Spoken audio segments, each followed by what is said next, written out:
Hey everybody, it is Sunday afternoon, 3.5 hours away from kickoff, and so I wanted to get to a quick little update as far as what your assignments and your week looks like for secondary.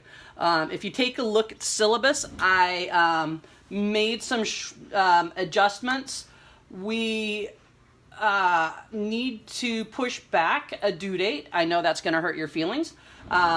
But I went ahead and I moved the unit goals and objectives to next week. And actually what's going to happen is there will be a updated assignment for the week that actually combines all of the pieces of Checkpoint 1.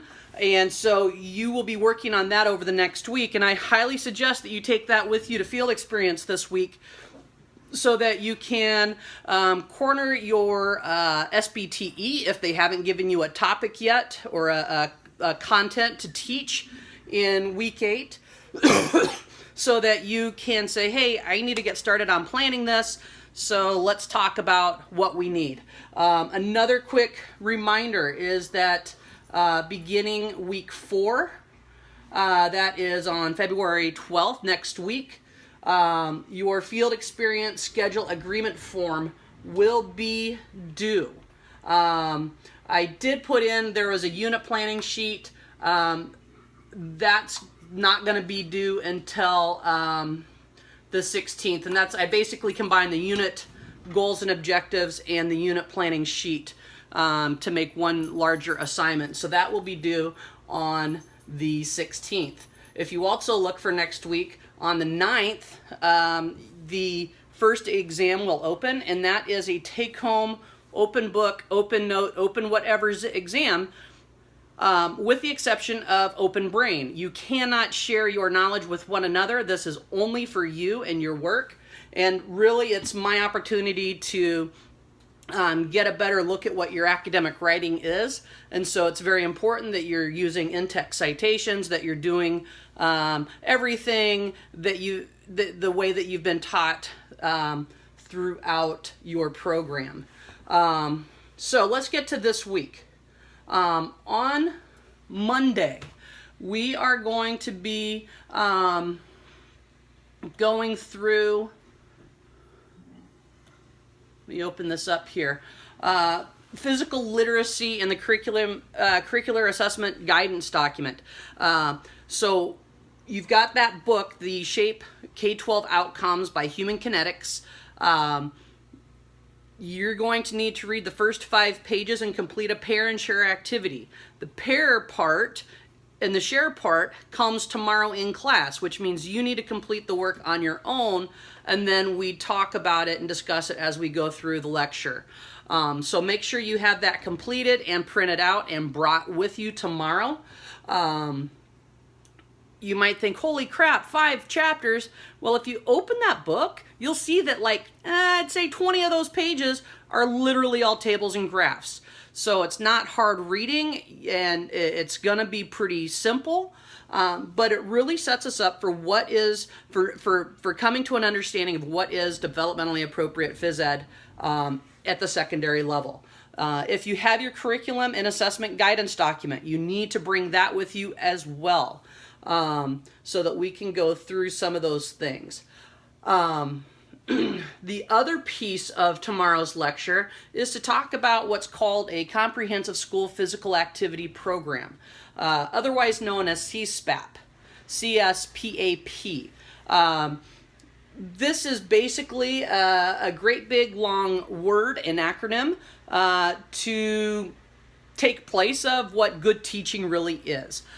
So you need to be able to read the Shape America position paper, position statement on CSPAP, as well as watch the Action for Healthy Kids webinar. And those of you that are very interested in getting grant money when you get your own job, I would highly suggest bookmarking that website, because there are a number of different grant opportunities that you'd be able to take advantage of when you get out there and teach. And that can be another way to make yourself marketable in a job interview, because now you're getting some information on how to bring money into the school, help your students become more physically active, and help them focus and be healthy throughout the day.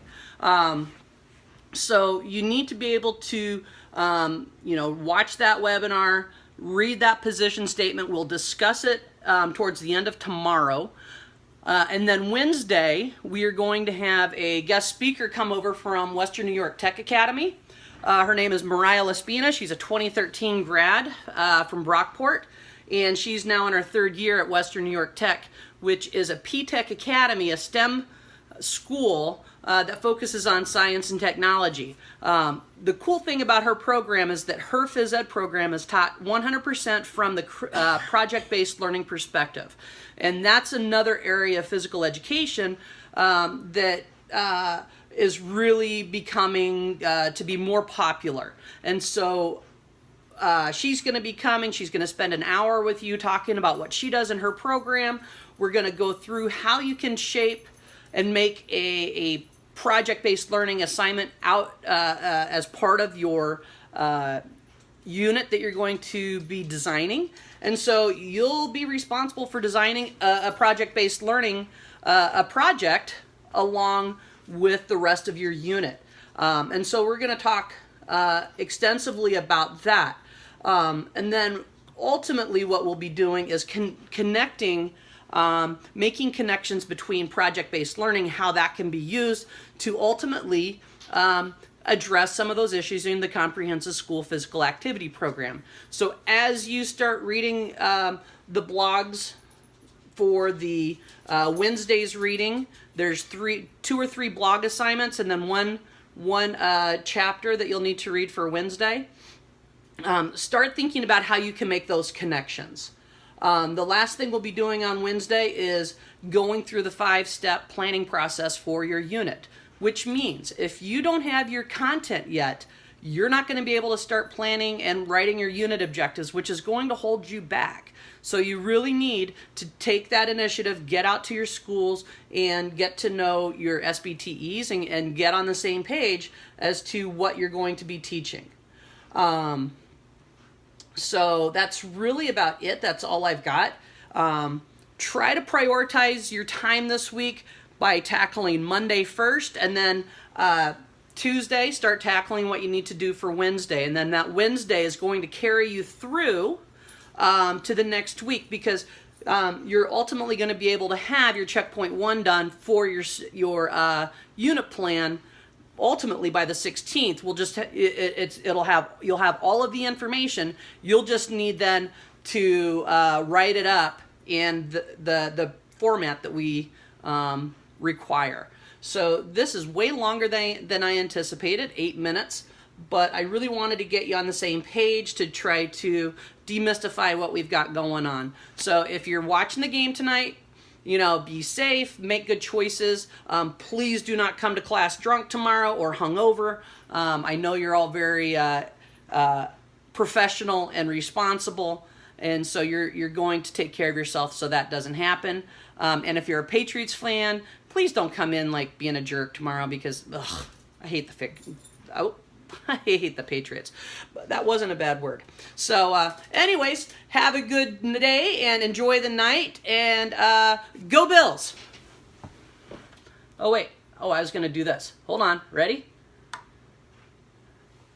Oh, yeah, here we go. Now